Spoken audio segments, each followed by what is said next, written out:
usted? Buen día, muy bien. Gracias por la invitación. Me honra estar nuevamente con ustedes. Bien, igualmente. La pregunta que le hago es, ¿cuál es el contexto? ¿Cómo vive usted desde Tucumán lo que pasa en Israel?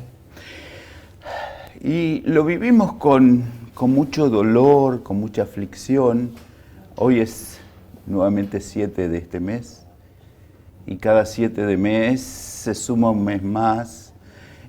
Obviamente uno se solidariza con la realidad que viven familiares o en general todas las personas. Lo que pasa es que uno vincula con rostro a esta realidad y uno se identifica justamente con las personas.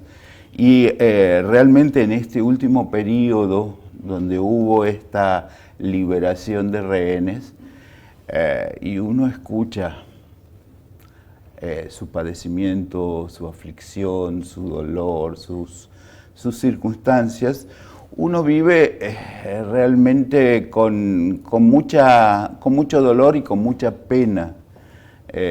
Uno visitó, en mi caso, hace un par de años Israel. Israel era un país pujante, que uno no lo reconocía de 2 o 3 años de haberlo visitado por el crecimiento y el desarrollo. ¿Qué tecnología? ¿Cuál es el crecimiento? Es tan chico, pero ¿cuál es el crecimiento? ¿Es tecnología? En tecnología, es decir, Israel hizo de su capacidad humana y del desarrollo tecnológico y del estudio su secreto. Y de alguna manera ese avance y ese crecimiento intelectual de la gente también generó un desarrollo económico de la gente. Es decir, Israel hace décadas atrás tenía una inflación terrible, la pudo resolver, la resolvió y desarrolló una serie de situaciones.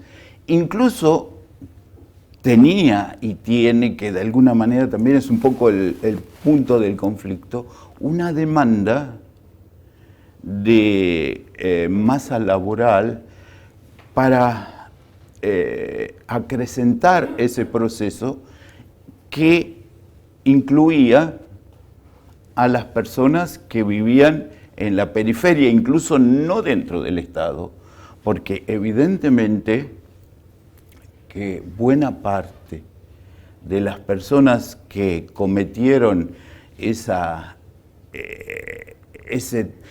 realidad tan trágica eran personas que conocían el terreno, que de algún modo eran mano de obra que regularmente se incluían en la tarea. Usted me quiere decir, déjeme que le diga, palestinos que iban a trabajar en Israel. Claro, palestinos y gente de Gaza que tenía cuotificada en algún momento la cantidad de gente que pasaba, porque evidentemente ellos conocían el lugar, porque la tragedia que desarrollaron era debido a que eran conocedores del día a día.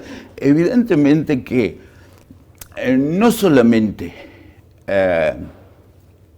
había personas que por cuestiones de salud o demás cosas eran atendidos en los hospitales, sino que había trabajadores y en ese segmento que fue principalmente atacado, había muchas personas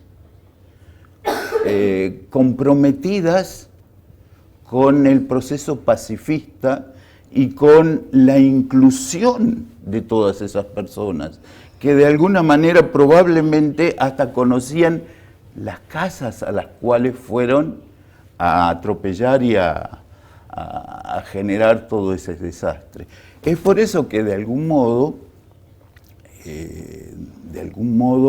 hoy en día, quienes de alguna manera estábamos y pensamos en la confraternidad, vivimos una circunstancia dramática porque la realidad puso en evidencia una situación que esa convivencia y esa hermandad no fue procesada de la misma manera desde el otro lado.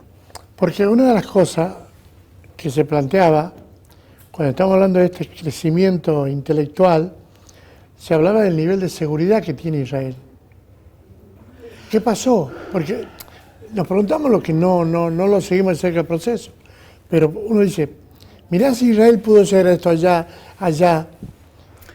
Digamos, Israel, desde el famoso caso de Idi Amin Dada, que era prácticamente un tirano que tomó un avión israelí, Israel va y lo toma el avión y lo saca de una manera espectacular, el mundo cambia la visión de Israel. claro, Israel tiene un modo sofisticado de operar sobre la realidad. Y probablemente, como en todas las cosas, humanamente nosotros nos confiamos en nuestras condiciones y en nuestro desarrollo, y probablemente esto todavía no está investigado qué sucedió.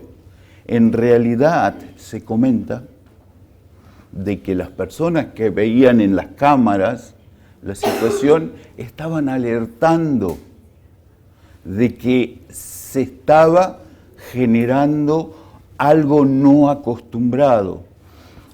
Yo puedo contar que cuando yo visité la última vez Israel, fui a conocer el muro este que franquearon. Y la cercanía, y desde ciertos lugares altos, uno veía a la gente en Gaza viviendo, porque es una cercanía inexplicable. Dígame, ¿cómo sería, por ejemplo? Le mostramos a la gente en Tucumán. Uno está en la calle San Martín, Sí. parado. El que está en Gaza, ¿a cuántos metros está de ahí? Y está, qué sé yo, a menos de medio kilómetro. Es ahí. decir, porque realmente lo que hay es la línea de la frontera que genera un espacio, digamos, neutro, pero en general es muy chico. Pero también entendamos que esta sofisticación que Israel... yo no soy un gran entendedor de la tecnología, pero esta sofisticación que tiene Israel la vencieron con elementos mucho más primitivos, que por ahí no se alcanzaban a descubrir. Los radares no lo alcanzaban. Claro, es decir, de repente este acto que se hizo en el Líbano con los comunicadores, con los intercomunicadores, cuando ese método ya en cierto lugar no se utilizaba más, de repente es una prueba de que, bueno, que uno va avanzando y tal vez uno pierde de vista en el avance otras realidades que no acompañan ese proceso de avance.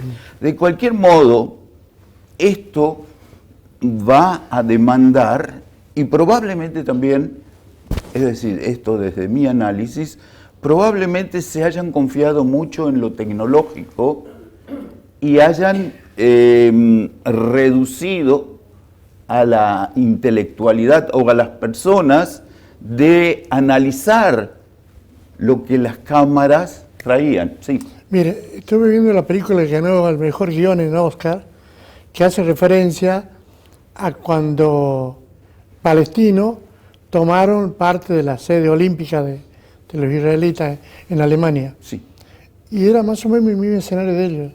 Tenían rehenes y querían que liberen palestinos. Eso pasó en la primera transmisión al mundo en directo por televisión. Pasaron muchos años. Y era básicamente la misma demanda de esa época, la de hoy. Sí, la verdad es que hay que decir una cosa, que cuando estos intercambios se producen, por un lado hay rehenes que fueron tomados en este baile que se llevó adelante, y también de los kibutzim que estaban en la frontera. Israel entrega asesinos, personas que están detenidas, que tienen juicios y que tenían sentencias. Y por cada israelí que se recupera, son decenas de estas personas.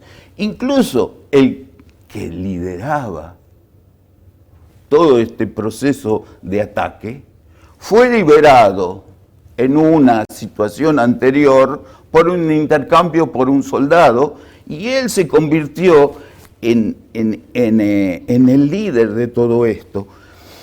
Yo me acuerdo, Germán, cuando nos encontramos la primera vez después del 7 de octubre, que yo sostuve que para destruir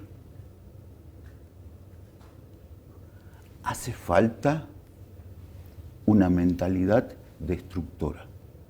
Y el que procesa esa mentalidad destructora está destruido personalmente. Yo creo que en realidad, si nosotros no nos ocupamos de encontrar líderes que puedan dar un paso adelante y ver esta realidad sin la hazaña y el apasionamiento de querer vengar y destruir, esto no tiene modo de acomodarse. Y creo que esto es una cuestión que es necesaria. Es decir, vean ustedes, las personas que vivieron el Holocausto, que superaron el Holocausto, no pudieron superar sus vivencias, pero no salieron a querer vengar esa condición de lo que ellos vivían. Todas las víctimas que hoy fueron liberadas, lo único que pretenden es que las personas que están allí de rehenes salgan a la libertad, vuelvan a sus hogares, tengan la posibilidad de algún modo de redimir estos meses trágicos que viven. Y esta realidad de vivir encarcelados, marginados de la realidad, torturados, no solamente físicamente, sino también intelectualmente, no sé cómo se supera. Va a ser largo. Va a ser largo. Pero es necesario. Esperen que termine esto.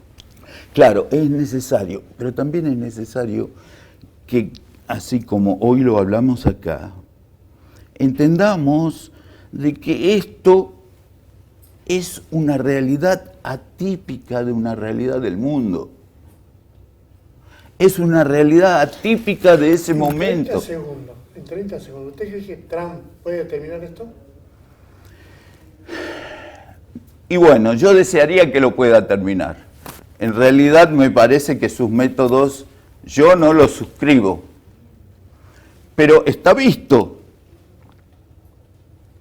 que él tiene un abordaje de realidad y una impronta de autoridad que en realidad, tal vez, en esta realidad funcione. Me parece que Occidente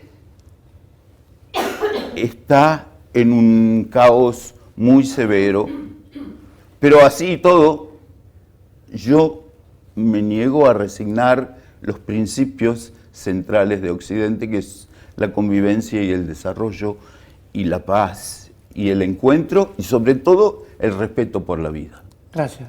Gracias, Salomón. Gracias por venir. Gracias. Señora.